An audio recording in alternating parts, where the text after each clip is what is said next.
বঙ্গোপসাগরের সুনীল জলরাশির ভেতর অপরূপ দ্বীপমালা আন্দামান।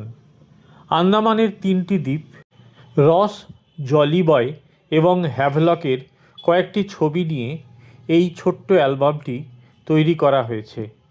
আন্দামানের রাজধানী পোর্ট ব্লেয়ার থেকে খুব কাছেই রস দ্বীপ, যেখানে রয়েছে ঔপনিবেশিক আমলের ধ্বংসাবশেষ।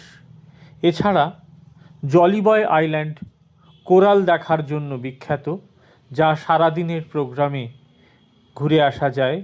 আর হ্যাভলকে অন্তত একটি দিন কাটাতেই হবে অসামান্য প্রকৃতির মাঝখানে। পোর্ট ব্লেয়ার থেকে এই প্রত্যেকটি দ্বীপে নানা ধরনের জলযান যায় সারাদিন। জাহাজ থেকে ক্যাটাম্যারান এবং আধুনিক সিপ্লেন পর্যন্ত যায়।